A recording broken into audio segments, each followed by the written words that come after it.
Hi, welcome to Jewish Action, the podcast. My name is Rabbi Gil Student. I'm the Director of Jewish Media Publications and Editorial Communications at the Orthodox Union, and we are here today to talk about the summer 2026 issue of Jewish Action, which is available at jewishaction.com. Our subject today is the 250th anniversary of the United States, the semi-quincentennial. The summer 2026 issue of Jewish Action features many stories about Orthodox Jewish history in America, particularly in the 1800s and the early 1900s. Our guest today is a dynamic rabbi and scholar, Ari Lamm. Rabbi Dr. Ari Lamm is the CEO of BZ Media. BZ Media brings great storytelling about the land of Israel to young, passionate, faith-driven American audiences. Rabbi Lamm hosts Good Faith Effort, a weekly podcast exploring the Bible's impact in society. Previously, he served as special advisor to the president of Yeshiva University. Rabbi Lamm is a leading Jewish public intellectual using digital media to bring great Jewish ideas to the wider English-speaking public. In this amazing episode,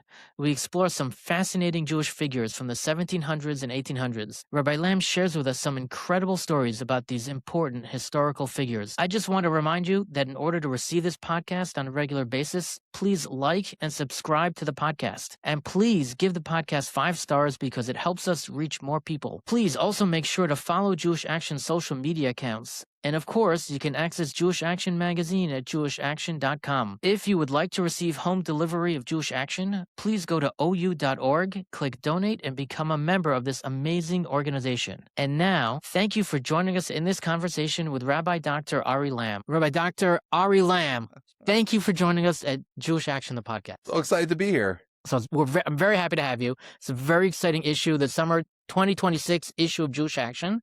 It's about celebrating 250 years of America and it's the Orthodox Jewish experience. As we were just talking, we can't cover everything. That's like a year-long college level, maybe graduate level course, but we take specific stories largely from the 1800s, some before, some after, but largely the 1800s, and dove into them. But before we even talk about that, why don't you tell us something about yourself? Who are you? What do you do?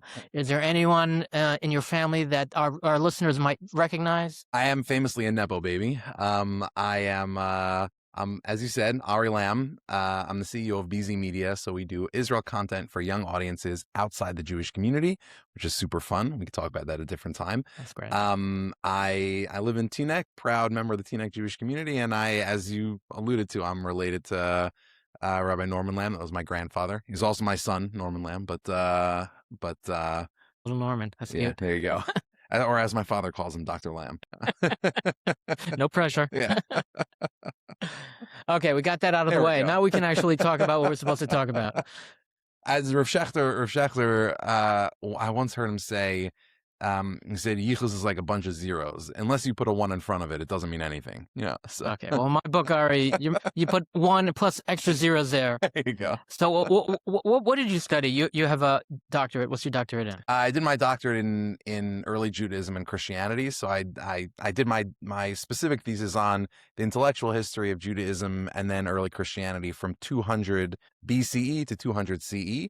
And then since then, the early centuries, both, BCE and CE, is the crucible out of which Western civilization emerged. And as you pursue that story, it just becomes more and more interesting and more relevant. And in many ways, I think more and more surprising. And so I became completely obsessed with how the building blocks of Western civilization really are in the Jewish tradition. Like the Jewish intellectual history, and not just Tanakh, Chazal, really are the foundation stone upon which Western civilization is built. And you can explore that story out into the Middle Ages. You could explore it even more.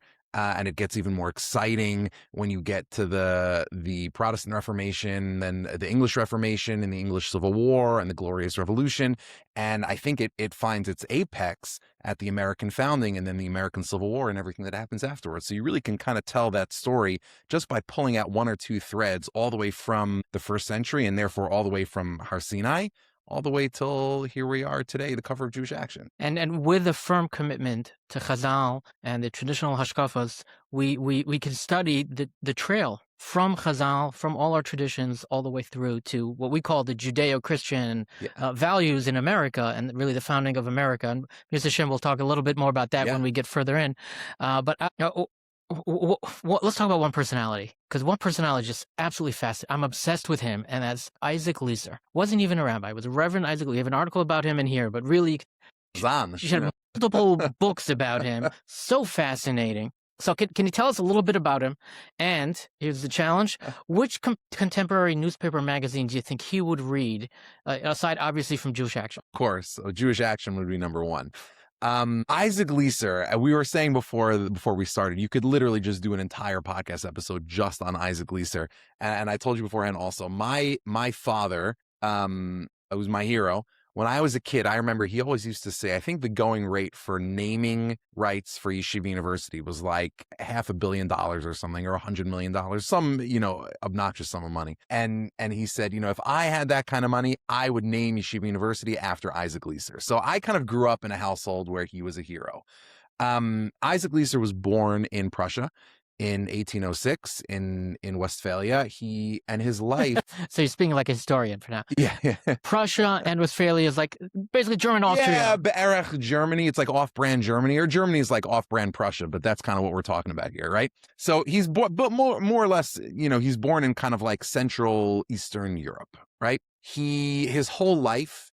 So not quite a Yeki, but Yekish. Yeah, exactly. So his life begins with tragedy, and that kind of sets the course of his entire life. His entire life is in one sense, a terribly tragic story. In another sense, an unbelievably triumphant one. But his mother dies when he's just a child. When he's 14, his father dies. So he's an orphan. He goes to school in the provincial capital in Münster. And there he actually enrolls for a secular education in a Catholic school. And that's where he gets his secular education. At the same time, he's learning with serious Rabbanim, Rabbi Abraham Sutro, who's a staunch traditionalist, but also delivers drushos in German. That actually was a big influence on Leeser later in his life. Yeah, exactly. It was controversial. I think, it was controversial, but again, he is staunchly, firmly in the traditionalist camp, and over the course of the rest of his life, that actually becomes a major feature of his advocacy. But he's not well-positioned enough, yichusdik enough, wealthy enough. For whatever reason, he's not able to get, an advanced rabbinic education, so he never gets smicha. He's just well-educated, literate. When he's about 17 or 18 years old, in 1824, he moves to America to be with his uncle, who's a successful guy over in the United States. And he ends up in Philadelphia. This is like the eve of the Andrew Jackson presidency. So you just kind of, put yourself politically in the world where Americans are really developing this sense of the common man and democratic traditions, and, everything you do by choice, right? And so he's coming from this European world where being a part of any religious community, including the Jewish community, was not a question of choice. It was a question, it was a matter of birth, right? And you belong to the community whether you liked it or not, to a Protestant Jacksonian world where religion is something you choose, right? And in addition to that, he's also, coming to America, and his career will blossom as the Second Great Awakening is first stirring and then exploding. So which is a religious revival. A religious revival, so like small e evangelical religious revival, where you just have this wave of preaching and baptisms and conversions, and it's all centered on developing a personal relationship with God through reading scripture. And so, he comes into this world where, everybody's an individual, and everybody knows best, and nobody knows better than a shul board. And in general, in American life, everybody needs to read the Bible. And missionaries are becoming extremely aggressive towards everybody in American life. And this, of course, means that they're extremely aggressive towards Jews. And so, what brings him to prominence in American life is he comes here within 4 years. I mean, he learns spectacular English, and it's astonishing. And there's an editorial that's published in a newspaper in London, and it's this deeply anti-Semitic attack on Jews. And he sees it and he ignores it, but then it gets republished in the United States. And he at the time is actually based in Richmond. As I said, he ends up in Philadelphia, but he's based in Richmond, Virginia. And he writes an essay, a blistering essay to the Richmond constitutional Whig, defending Jews and the honor of the Jewish people. And this comes to the attention of one of, if not the most prominent congregations, Orthodox congregations, congregations period, but an Orthodox congregation in the United States, which was Congregation Mikveh Israel in Philadelphia. And basically on the strength of that editorial alone, they basically offer him a job. And he at this point, he's like 22, 23 years old, and he takes this job. Single man. He's a single man. And I should say a word about his bachelorhood. He's not only single, he's famously hideous looking. He's like an ugly man. He's so ugly that his major partner in crime, one of his great both supporters, benefactors, and partners over the course of his life, is this woman named Rebecca Gratz. Rebecca Gratz is widely known throughout the country and throughout European society as beautiful, wealthy. She's a socialite. She's a philanthropist. She's brilliant. She's active. She's industrious. And she's from. She actually is. So if you've ever heard of the book Ivanhoe by Sir Walter Scott, one of the great one of the classic great books, the heroine of that book is a character named Rebecca the Jewess of York. And she, falls in love with Ivanhoe, but she refuses to marry him or do anything with him because she prioritizes her faith over anything. She's a healer. She is willing to sacrifice her life for her faith. And ultimately, at the end of the book, she kind of moves to Granada with her father, and that's the end of it. But she's like she's the heroine of the book. Thank you. Now I don't have to read it. There you go. And, at her trial for witchcraft, Ivanhoe, the hero of the story, shows up and defends her honor and fights for her. The model for Sir Walter Scott, the model that he used to create the character Rebecca of York was Rebecca Gratz. She was like this famously unbelievable one. Article about her in this issue of Jewish Action. Well worth reading. Her whole story is incredible. Fascinating. So she is this big supporter of Isaac Leeser when he comes to Mikveh Israel. And she refers in a letter to, I believe it's her sister or maybe her niece, to the, and I quote, horrible spirits who are tormenting him in the community. But she does say, she says in this letter, she says, our young pastor is certainly more attractive to those who are able to look beyond the outer man.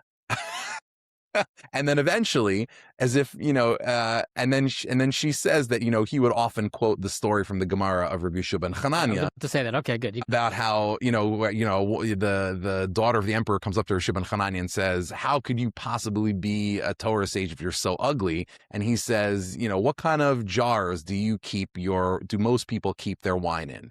And she says, mani de pachra, right? She says, earthenware vessels. And he says, yeah, but you're the daughter of the emperor. I mean, you shouldn't be keeping your wine, your precious wine, in disgusting clay jars. You should keep them in mani de dahava,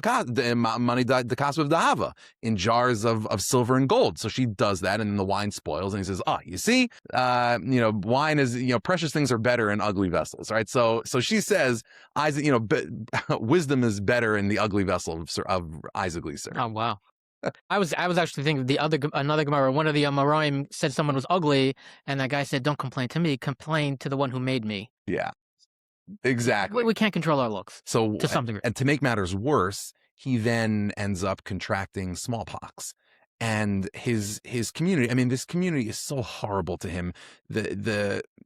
He's penniless. I mean, he has no money.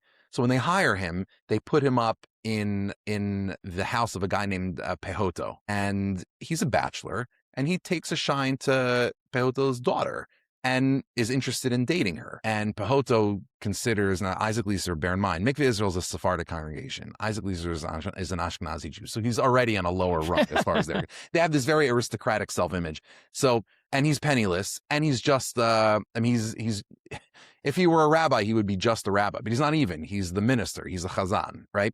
So he basically throws Leeser out of the house. Leeser has no choice but to essentially rent quarters in the house of an older Gentile woman. It's the only place that will take him in. The previous chazzan of Mikveh Israel had actually intermarried. So the congregation was already very scarred from that. And they're in general they're in general an Am Kshei Oref. So they start spreading rumors, completely baseless, that Isaac Leeser is trying to marry her, then it's trying to marry her daughter, and they start spreading horrible rumors about him. He contracts smallpox, and no one from the community is willing to help him.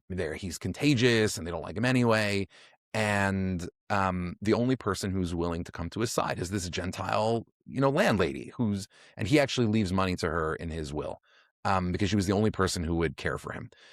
He ends up being horribly scarred from the smallpox. The one person who had sympathy for him was actually Rebecca Gratz. And Rebecca Gratz ends up saying in another letter that he was already horribly ugly. Now that he has all these smallpox scars, she says, unless some Desdemona should arise, right, who's the character from Othello who falls in love with the dark-skinned Moor, unless somebody who... No, I don't have to read that one either, yeah, thank you. Unless somebody comes along who's willing to look past his horrendous troll-like visage, he's going to be a bachelor forever. And he is. And the only person who actually comes to care for him other than this Gentile woman is his brother, who comes over from Europe to care for him, immediately contracts smallpox, and then in a couple of weeks is dead. So wow. He has this horrendously tragic life. So why do we care about him?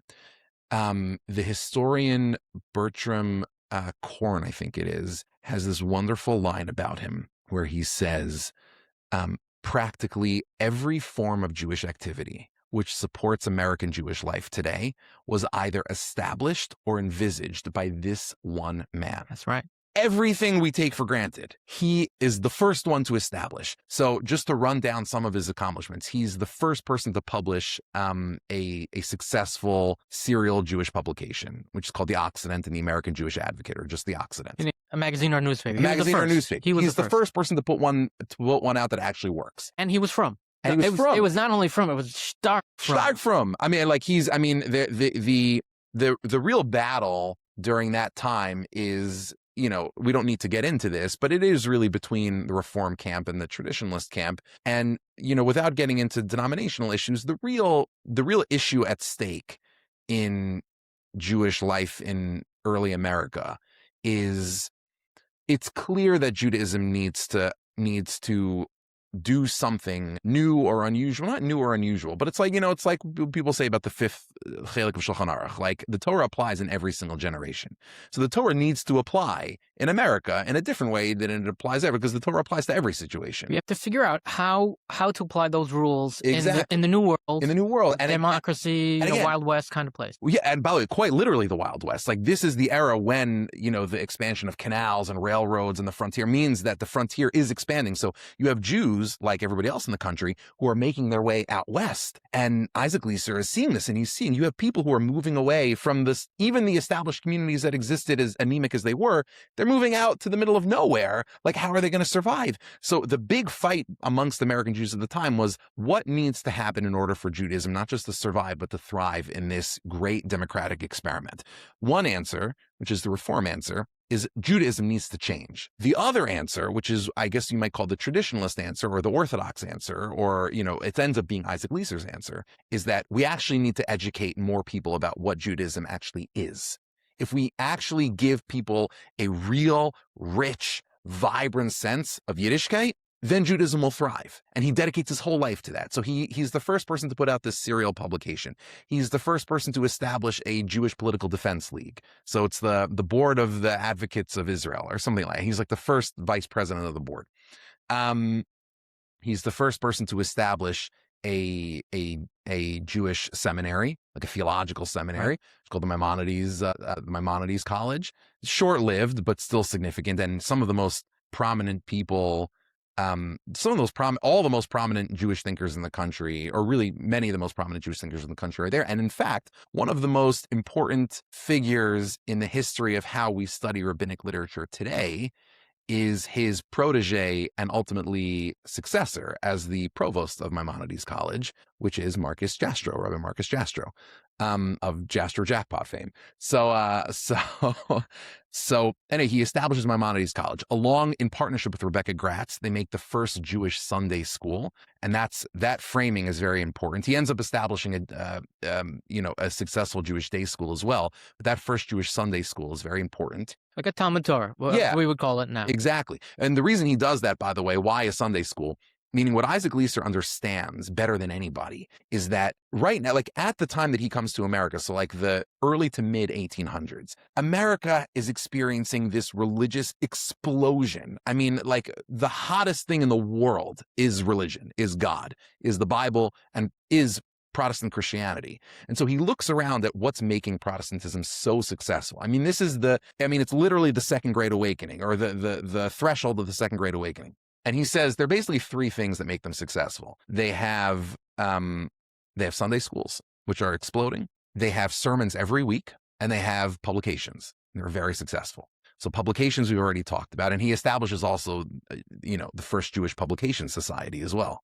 So yes, Jewish Publication Society, right? Which, funnily enough, will actually end up playing a role in the eclipse of his most significant accomplishment that we'll talk about in just a second. He establishes the Sunday school with Rebecca Gratz, and he is really the first person to not the first person to do it, but the first person to popularize and regularize giving a sermon in English in shul. On a weekly basis. On a weekly basis. The old European way was maybe once a month, or maybe just maybe twice Shabbos a year. HaGadol and Shabbos Shuvah. Exactly. It actually, but he does this. He's very insistent on making sure that this is not perceived, that even though it's an innovation, and he knows it's an innovation, that it in no way deprioritizes any of the most important things that you do in shuls. And it actually leads to one of the most awkward encounters in his rabbinic career. So he was insistent that even though he was going to give a drasha every single week, and he thought that was essential, and he's the first person to regularize this, he insisted that the shul should never advertise that he was giving a sermon or what the sermon was. Why? He says, because I don't want people showing up at shul just to hear me talk. He says, this is a beis knesses. This is Makom Kadosh. People are coming here to daven. He says, if you're going to come, I want you to come to daven. He ends up giving an excellent sermon 1 week, and which of course he doesn't advertise. And the Parnas, the president of the shul, whose name I think was Lewis Allen, is right. The real footnote to history, but is furious because he says my wife didn't know you were doing this, my kids didn't know you were doing it, they missed your whole sermon, and so he corners Isaac Leeser and reams him out, and it ends up being a horrible thing. What ends up happening is eventually in 1850 he's had enough of the shul's had enough of him, and they sack him. And after they have this very contentious, humiliating, inexcusably humiliating meeting for Isaac Leeser, where they're reading the Riot Act and trying to force all these horrible things into his contract based on nothing, he storms out, and then the head of the shul of the board comes out and says, by the way, just to clarify, I know we're having a breakup now, but would you mind leading the Yom Noraim davening this year? And he says, and I quote, not for $1 million. So anyway, so he's doing all these, the Jewish day school, the Sunday school, but the most important things that he does, and I think that are most interesting for us today, given the moment that we're in, is he's the first person to offer an English translation, American English translation of the Sephardic Siddur. Then he does it for the Ashkenazic Siddur. As I said, he's the first person to regularize the drasha, and most importantly, and this is like his magnum opus, he is the first person ever to translate Tanakh into English. Which people don't realize. Right, he's the how first big Jew. that is. Right, he's the first Jew to do this. Because before him, if you're an English speaker, most of these people didn't speak Hebrew. Didn't read Hebrew. If you wanted to know the Bible, you went to the King James Version. Exactly. Now, what's the problem with the King James Version? Hello, everyone. This is Josh Joseph from the Orthodox Union, Executive Vice President, Chief Operating Officer. I'm going to get you back to the conversation in just a moment. But first, I want to tell you about something really exciting happening at Jewish Action. It's a bit of a passion project for me. We just launched our very first large print edition of the magazine. That's a pretty big deal. For years, readers who struggled with standard print had to miss out on everything Jewish Action has to offer. Now, they no longer have to miss out. Every article, every essay, every word, now available in a format that's actually readable. We want to do this for every single issue, every year. And to make that happen, we need your help. If you believe Jewish content should be accessible to every Jew, please scan the QR code now on your screen, or click the link in the show notes. Your donation goes directly toward keeping this program alive and growing. Jewish Action has been serving our community for decades. Help us make sure it reaches all of it. Scan the code, click the link, and thank you. And now, back to our conversation. What's the problem that Leeser's trying to solve by being the first Jew to ever translate the Tanakh into English? The problem is, again, this is an era of massive evangelical revival. And again, small e, but even evangelical revival. And so you have these intense missionary efforts that are being directed at everybody, Jews included. And because Jews are Jews, it ends up having like a particular flavor to it, right? So so he actually has someone from I think it's the American Tract Society, which is what you have a lot of these like, Bible associations, like benevolent private associations in the U.S. It's where people, Christians will come together, and this association will be dedicated to giving out Bibles to people. So you have this guy, an agent of the society whose job was to stand outside, various public places and hand out Bibles. And at one point, one of them is assigned to stand outside of Mikveh Israel and hand out Bibles with Christological messages and references all over it. They're trying to target Jews to convert to Christianity.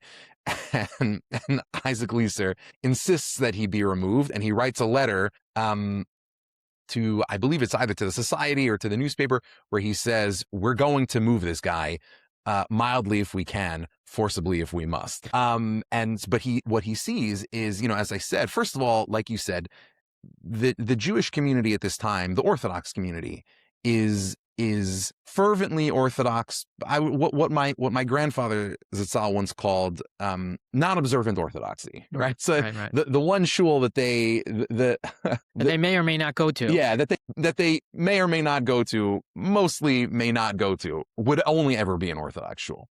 So he sees this mainstream Jewish community that's not educated, and moreover, he sees people streaming towards the west, towards the frontier.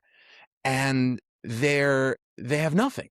I mean, they can barely they can't even get a minyan. They don't, let alone, have any defenses against someone who would try to convert them. So he, when he retires from the shul, so he had already translated, he begins by translating the Chumash, which he does. And then when he finally leaves the shul, he's able to devote himself to this task. And so he embarks on this 5,200-mile grueling barnstorming tour from Lake Erie to the Gulf of Mexico and all across the country, where he is just ginning up subscribers and funders who can fund this project. He spends months and months and months on it, but he finally produces this Hebrew English Bible, and it becomes a massive success. Even the Reform congregations are using it and paying for it. And it is the Chumash. It's the Chumash in America. I mean, it's like what the ArtScroll Chumash would have. It's what the Hertz Chumash would become for a moment. What the ArtScroll Chumash, I think, still is today. It becomes the Chumash in America. Everybody's using it. He's being very deliberate in, first of all, eliminating all the Christological stuff. So very famously in Sefer Yeshayahu, in Sefer, I believe it's in Sefer Yeshayahu, the Alma. Right? Yeah, he translates the word Alma, which in the King James is translated as a virgin, even though that's clearly not what it means, and he translates it correctly as young woman. He's incorporating the interpretations of Rashi, the Radak, the Ibn Ezra, and he'll even put in parenthetical notes in the translation to bring everything into line with Chazal. Just to give one example, like in the beginning of Sefer Shmuel, in the third parak, so it says right before Hashem speaks to Shmuel for the first time, it says that Shmuel falls asleep in the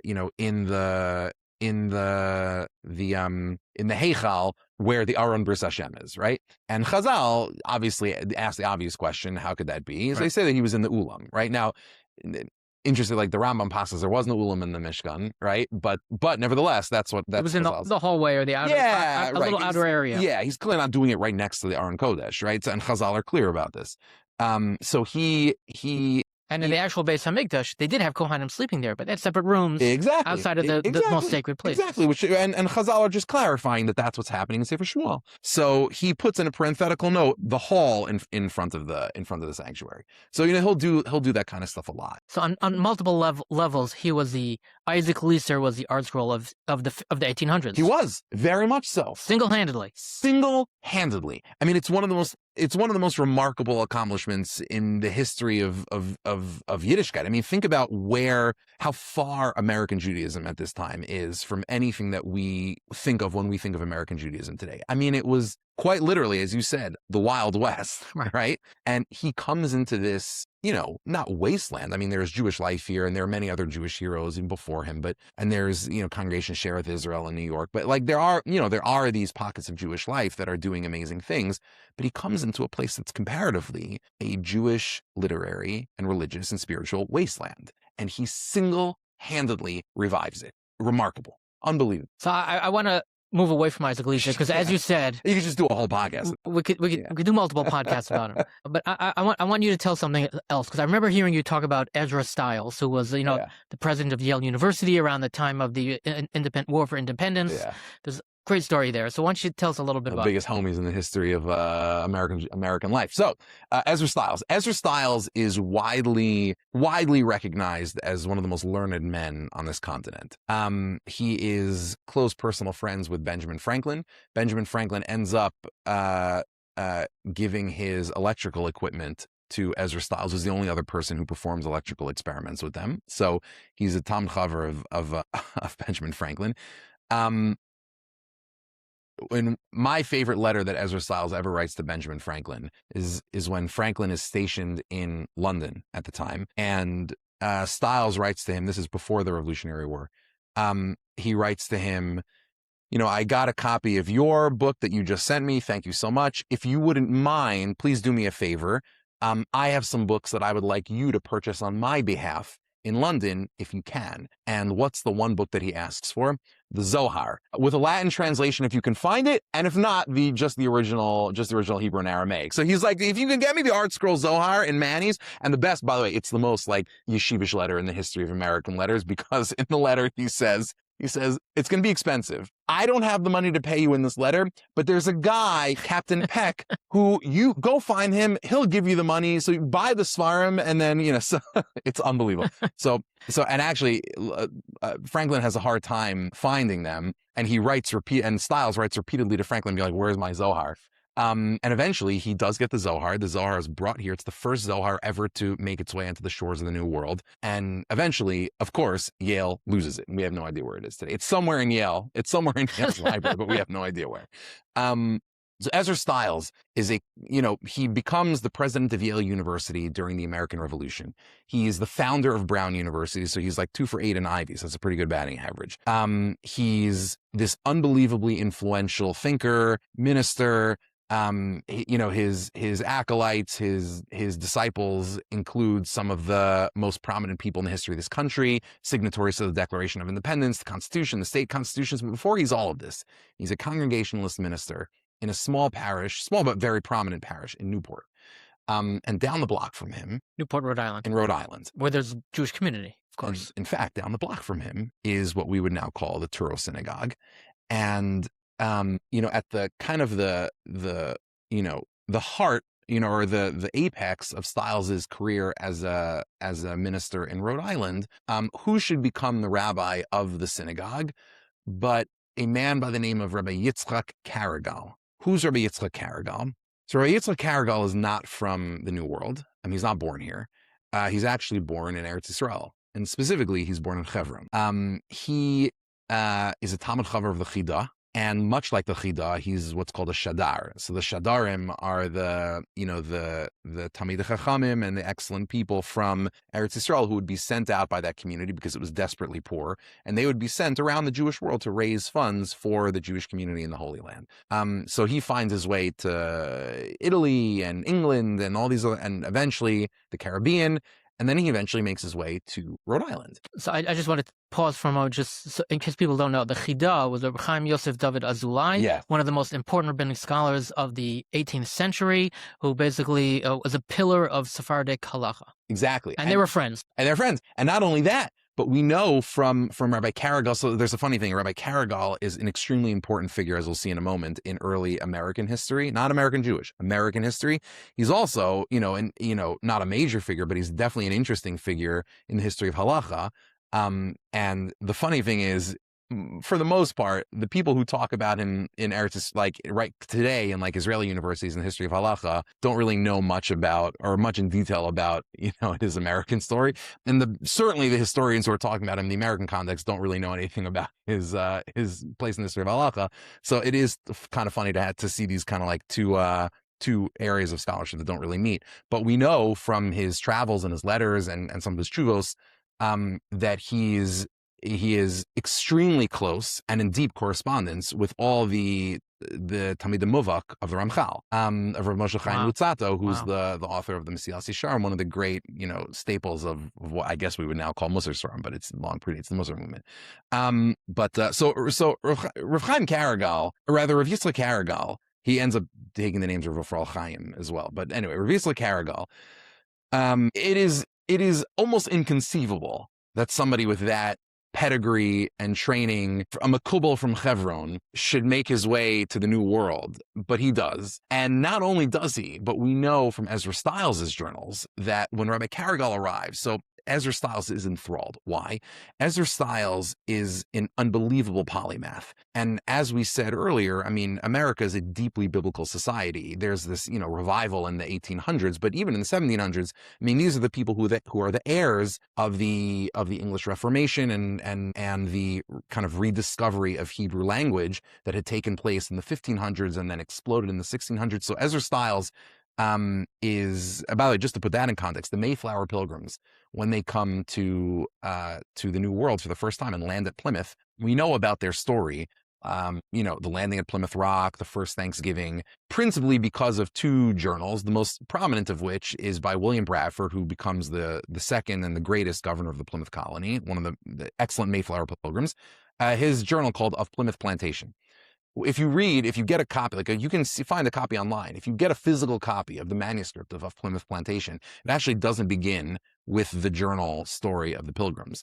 The first 25 pages is, first of all, him just practicing Hebrew and writing out psukim and words. And then he writes this beautiful poem about how he's spent his entire life desiring to learn the language of Abraham. It's really amazing. And I think not enough people know about the Hebraeus and the Hebraism that started in the Renaissance in Italy and just branched out, and it was part of the Reformation, part of the Protestant break from the Catholic Church. Yes. Was a lot of that had to do with what they learned from rabbis in Italy, and it just continued and to the New World as well. There was a lot of Hebrew among the founding fathers. That's what you're getting at. To put that in context, the guy who was responsible, the guy who writes the first ever biblical Hebrew grammar by a Gentile in the history of Europe is a guy by the name of Johannes Reuchlin. He's a German from the Holy Roman Empire in the early 1500s, and he acquires his love not just of Hebrew but of Jewish people because when he is in Rome, Reuchlin is the most famous lawyer in all of Europe, and he becomes the most famous person in Europe until the rise of Martin Luther and the Protestant Reformation. Reuchlin is litigating a case before the Pope. And he basically spends a year in Rome. And while he's there, a couple, 9 months, whatever it is in Rome. And while he's there, every single day, he has a chavrusa with a member of the Roman Jewish community. And that chavrusa was the Sforno. And he spent every day studying with him. And they loved each other. They write about each other to their relatives. They had tremendous respect for each other. And what we know from one of Reuchlin's relatives is that the Sforno got out of this something material as well, which is that Reuchlin obviously was a very prominent person, and so he had deep pockets, and so he would go Sfarim shopping with the Sforno, and he would spend ungodly amounts of money buying Sfarim with the Sforno. So the Sforno was in heaven. What ends up happening is that Reuchlin Reuchlin ends up defending the Jewish community from the Padua Mandate, which is the mandate instigated by Maximilian I, the Holy Roman Emperor, that demands that every single Jewish book that's not a Bible in the entire Holy Roman Empire should be gathered into the town square and burned. The only reason that fails is because Reuchlin steps up and defends the Jewish people. Ad kedei kach that the Tiferes Yisrael, Rav Yisrael Danzig, who's one of the great commentators in the Mishnah, he writes this. In Maseches Avos, he has this this novella, this kind of long commentary where he talks about the concept of Chasidim Olam Yeshem Chelik Olam Haba, the righteous among the nations. Right, will have a portion of the world to come equal to that of the Gemara says that of the Kohen Gadol himself. And he starts to give examples of Chasidim Olam. The first example he gives is Edward Jenner, who's the inventor of the smallpox vaccine. But the second one that he says, Jenner at least died wealthy, or he was rewarded at least partially in this world. But he says, but there were some who got no reward in this world, and that the first example he gives is Reuchlin, and he says. At the end of that passage, he says, or he says, could you possibly imagine that a guy as great as this would not get his reward in the world? So anyway, so that's the context. You have this Western world that is discovering republicanism, liberty, the scientific revolution is on the horizon. All of these things are rising, and it's not an accident. This is what I'm writing my next book about. All of these things arise at the exact same time as Europe discovers Hebrew literature, discovers and becomes enthralled with Chazal, because they're getting all of these ideas from Chazal very explicitly. We could do a whole podcast on that too. But suffice it to say, Barbanel, they love the Barbanel. I love the Barbanel. They love the Midrash Rabbah. They love the Gemara. I mean, they love the Sanhedrin, the Rambam, right? They're right. Because that's how they built their forms of government. Concepts of government. Very explicitly so. So in any event, Ezra Stiles is this polymath. He knows Hebrew backwards and forwards. He's has a copy of the Zohar. He's reading Gemara all day long, and all of a sudden, this rabbi from the Holy Land, from the city where the cave of the patriarchs and the matriarchs exists, shows up on his doorstep, and he's like, I have to meet this guy. So he writes in his journal, he starts going to his drushos, and he starts going to his shiurim, and he starts going to his house, and he has Rabbi Karigal come to his own house as well, and they learn together. The pages of his journal in which he describes their chavrusas in great detail were omitted from the published version of his journal. I think mostly because the publisher in like the early 1900s just didn't understand what he was reading. I don't think it was anti-Semitism. I think he genuinely just didn't understand. But, I happen to have gotten my hands on copies of the original manuscripts from Yale University in the Beinecke Rare Book Room, and he goes on for pages and pages. They're studying Sefer Yetzirah together. They're doing Chazal together. I mean, it's unbelievable stuff. And in any event, Stiles ends up so enamored with Rebecca Gratz, and they become genuinely close friends, that Rebecca Gratz ends up taking a job, I think in Bermuda, but somewhere in the Caribbean, where the job is much worse and he's way more miserable, but the pay is better. And so, stop. And Stiles writes a letter to him, even when he's not in the country anymore, describing to him the Battle of Bunker Hill in the early American Revolution. And he says, he writes, and he's writing to him sometimes in English, but most of the time he's writing to him in Hebrew. And he's saying things like, and he's writing to him like, ha-gon, ha-adir, ha-maromem, ha-olof, he's writing to him like you would write the tshuva. It's like unbelievable stuff. And the reason he does that is because Rebecca Gratz writes him a letter in Hebrew, which is very flowery like that. The way, again, normal for a tshuva, but he addresses Ezra Stiles as like, ha-mechubad, or whatever it is. And Stiles says, why are you speaking to me like that? It's like uncomfortable. Again, he's like a buttoned up, he's the literal wasp, right? He's like this buttoned up, Rhode Island patrician. And Rebecca Gratz says, that's how Torah scholars speak. And he's like, okay, that's how I speak now. So he starts writing these letters.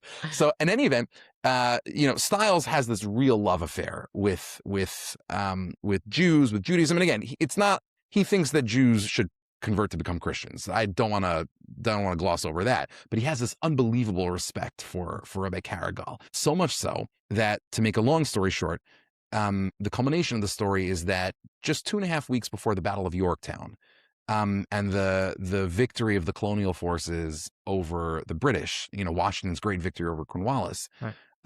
Yale had actually gone remote over the course of the American Revolution because there was a war going on, right? 2.5 weeks before the Battle of Yorktown, Yale holds its first in-person commencement exercises since the beginning of the war. So it's the first commencement exercise in the American history of Yale. I have so many questions, but we don't have time for that. Yeah. Some other time. Okay. So Stiles is the president of Yale at the time, and he steps up to the podium to deliver the first ever commencement address in the American history of Yale. And he delivers it in Hebrew. And the address is called An Oration Upon the Hebrew Literature. And he just gives a history of Chazal and how important they are. And he ends by saying, he says, and he has this like very funny style of writing Hebrew because like he's kind of making it up a little bit as he goes along and he's learning it from Rebecca Gratz. But he says, lo amdi l'raglav shel Eliyahu v'lo tzakti mayim al yidei Gamliel, whatever it is. Like he has something like that. It's based on a pasuk in a Gemara. So he says, I've never, stood at the feet of Elijah nor poured water on the feet of of Rabbi Gamliel, but in my life, I've merited to learn from many different masters of wisdom. And then he says, V'chisaron ha'or alachoshech kain yesem od Rabbi Karigal. Wow. He says, as the light expelleth darkness, so too does Rabbi Karigal exceed all of my teachers. And this was someone at a key moment in time who was the main intellectual figure in the country. Yeah, he along with his friend who's the president of Harvard at the time, whose name I'm forgetting, but it's some like John Smith type name, but it's like very, they're the two most important educators in the history of this country. And at this moment, and in this speech, what he says, I believe that this type of learning, the type of learning that you learn from Chazal, which he had spent the entire address talking about, he says, this should be the type of learning that should be implanted. He says, Shesula bevate midrash shel America. It should be implanted and he translates, because he writes a translation in English. How does he translate bate midrash shel America, the base midrashes of America? The colleges and universities of America. He says, this is the type of learning that should guide all of American higher education. And that's the impact that Rebecca Gratz has on Ezra Stiles. I mean, we're talking about one of the most formative moments in the history of this country. Chazal are right there with a mekubal from Chevron leading the way. So 250 years later, I think we wish a refuah shlema to the university system in America. I do want to get back to one question because we're running out of time. Sure. And I put it out there, and so to circle back, I've been thinking about if Isaac Leeser was alive today, what periodical he'd want to read. So what I actually think is that if Isaac Leeser were alive today, he was such a revolutionary, not religiously, obviously. I mean, he was opposed to like religious revolutions, but he was a revolutionary in terms of format and presentation. So he takes the eternal core of Yahadus and just finds 15 different ways to get it out to people. I actually think that if Isaac Leeser were alive today, he would have the best Jewish YouTube channel in the world. Okay. He was a master of new forms of media. And again, he's at a time, he arrives here at a time of unbelievable ferment and change. And think about the time we're in right now. We've just come off the revolution of the internet. We're heading into the age of AI. The social media has swept across the intellectual, religious, cultural landscape. And, here Isaac Leeser would arrive. And I think he would rise to the challenge. Like, I think he would know how to use all of these tools for good. And I think he would also be uncompromisingly staunch in making sure that Frumkeit survives, not just survives, thrives into the next generation using those tools. Yeah, I think he would be flooding, not only YouTube, he'd be flooding Instagram and TikTok 100%. with meaningful lessons. Yeah. Punchy, short. Yeah. He'd be a master of the form. As we said, he had a face made for radio. Yes. But there are ways to do that. He'd figure it out. He'd be a master of Instagram filters, Now, before we leave, and we could go on for hours. Yeah. When you think about specific incidents that represent the Orthodox experience in America, what sticks out in your mind? Can you pick one that really... Yeah, my favorite one is from 1865. Abraham Lincoln has just been assassinated. It's Chol Hamoed Pesach. And as a consequence, the first people who are able to eulogize Lincoln in the houses of worship in this country are actually America's rabbis, because ministers wouldn't do it until Sunday. But the Jews do it on Chol Moed Shabbos, or rather on Chol Moed Pesach, on Shabbos Chol Moed Pesach. Lincoln's been assassinated. The country is devastated. His successor, the inept, drunk, and terrible Andrew Johnson, but that will only reveal itself, subsequently, proclaims a day of mourning and humiliation for the entire country. And he declares it for May something, like May 20th or whatever it is. And ministers and pastors across the country go into an uproar. Why? The day that Johnson had selected was Ascension Day, which is, a at the time, in terms of observance, minor, but still very important day in the Christian calendar. Like a Pesach Sheini kind of thing. Yeah, or this is like a day that, like, you wouldn't say Tachanun at Chabad, right? But like maybe in young Israel, you'd still say Tachanun, right?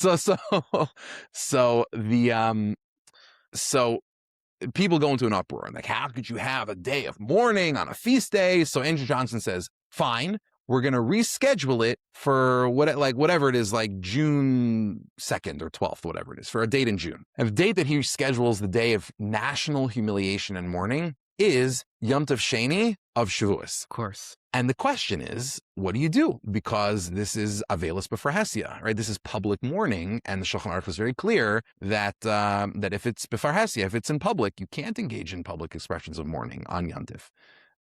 Certainly on Shabbos, and V'samachta b'chagecha, Yom Tov is a din of Simcha.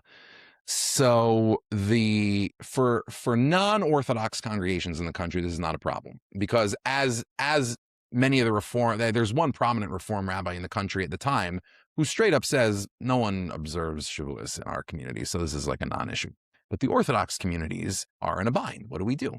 Because on the one hand, they're passionately, at least their leadership, they all are passionately dedicated to Orthodox observance and whatever they do in their personal lives. Like, this is who we are. The Torah is eternal. And at the same time, many of these communities, in particular, their most prominent leaders, most especially Leeser's successor at Mikveh Israel, Rabbi Sabata Moraes, he also is at pains not to call himself a rabbi, right?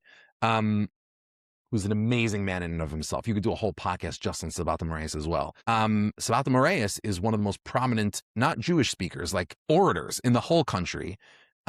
He has a friendship with many of the higher ups in the Union cause, and he's well known even to Abraham Lincoln himself. And he's a passionate supporter of the Union cause. So you have this Jewish community that's from, but they're supporters of the Union. They're devastated by Lincoln's assassination, and the whole country right at the end of a brutal civil war, to have one group of people stand out and not mourn, that was a serious problem.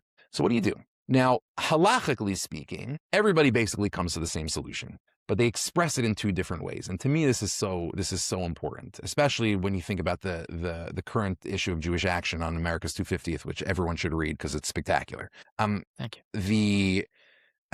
Everybody comes to the same halachic solution, which is, listen, we can't mourn today, but on Yom Tov, there is an opportunity to remember the dead and the departed, which is Yizkor, right? So we'll say Yizkor for Abraham Lincoln. Great. But the question is, how do you express that publicly? Because everybody was concerned about how you express that publicly. Everyone was interested to know, how are the Jews going to handle this? You have Sabata Moraes in Philadelphia, and he basically says, I know we shouldn't be mourning today. And then he kind of, he's very careful not to say anything Keneged Halacha, very careful. But he does say, who among us could not, feel the pain in our breasts on this day, and we are second to none in our mourning for the departed president.